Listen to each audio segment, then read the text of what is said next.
인류와 말세에 대하여. 흔히들 요즘 시대를 말세라고 한다.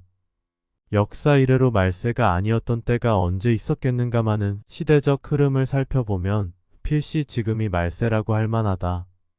인류가 물리적으로 신을 대적할 수 있는 능력 근처에 이르면 그때가 인류가 리셋 REST 되는 시작점임을 알아야 한다.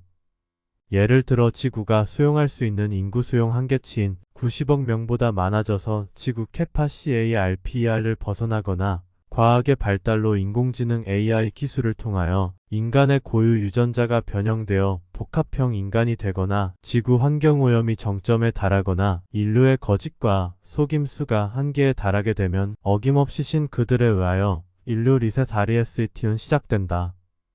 그러나 이러한 인류의 잘못과 탐욕으로 인한 인류 리셋 REST는 부차적인 원인에 불과하며 명분을 쌓기 위한 것에 가깝다.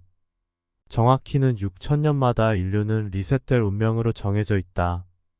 인류 멸망한 후 지구를 다시 고치고 리펌하기 때문이며 자연 상태로 1천년 정도는 휴지기 상태로 두어야 한다. 즉 인류의 리셋은 6천년 주기이지만 휴지기 1천년을 더하면 7천년마다 리셋된다고 보는 것이 적당하다. 또한 이번이 처음이 아니고 7번째 인류 리셋이 다가오고 있다.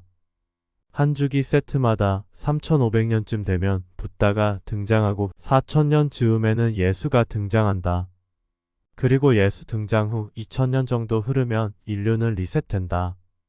소설과도 같이 기막힌 시나리오인데 진실일까 거짓일까?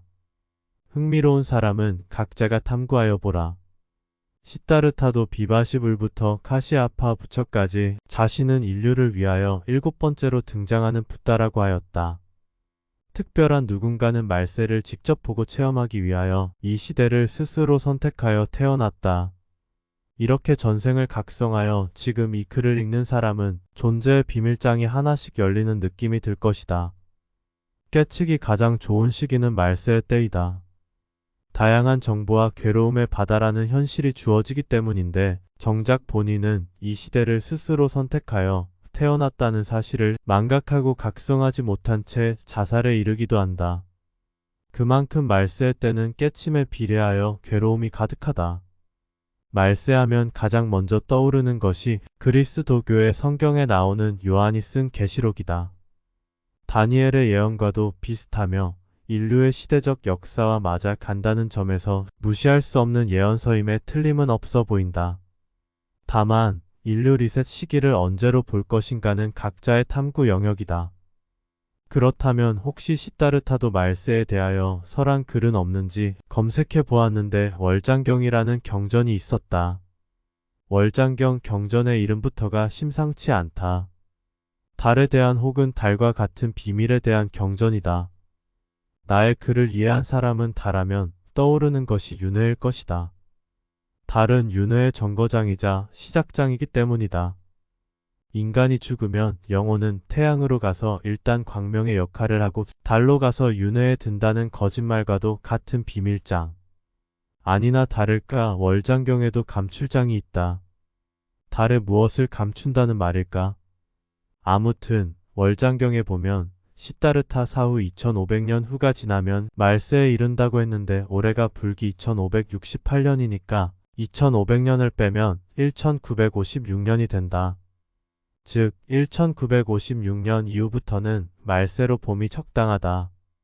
56년생이면 우리나라 나이로 69살 원숭이띠이다. 이들이 20년을 더 살면 89살이다. 이쯤 전에는 인류의 리셋 시기가 오지 않으니까 추측하여 본다. 또한 각종 예언서에는 미륵불이 말세에 출현한다고 하는데 나는 그렇게 보지 않는다.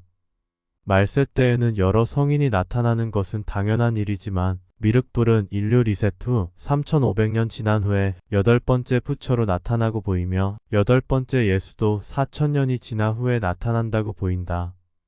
즉 붓다와 예수도 하나의 시나리오에서 계속해서 반복하는 것이다. 월장경에서 주요한 부분은 여러 천신과 용왕과 야차 그리고 건달바 아수라 등 여러 계급의 신들이 등장한다. 시다르타는 이런 여러 신의 이름을 하나하나 호명하며 53개의 나라에 각각 인원을 배정하여 역할을 맡긴다. 그 역할이란 것은 인류를 수호하고 양육하는 일이다. 즉, 신들의 역할은 인류를 수호하고 양육하는 것이다. 여기서 특이한 점은 53개의 나라 중 제일 마지막에 나오는 진단이라는 나라이다. 진단은 역사적으로 보면 우리나라를 가르치는 것으로 보인다. 그런데 이곳 진단에는 비수갈마 천자를 비롯하여 야차들이 다른 나라에 투입되는 수에 비교하여 대규모로 투입된다. 아마도 불교의 종말은 우리나라에서 최종 마무리되고 말세의 때의 불교의 마지막 피날레 역할을 하기 위하여 우리나라에 대규모 야차를 파견한 것으로 보인다. 참고로 야차는 신통을 의미하며 불법에 기해한 사천왕 중 다문천왕의 권속에 속한다. 금강절을 든 금강역사도 불법을 수호하는 야차이다. 끝으로 월장경에서 설한 구절이다. 말법 시대의 불법이 사라지면 벽지불이 제일이고 그 다음은 아라한이며 그 다음은 선정을 닦는 청정한 자이다.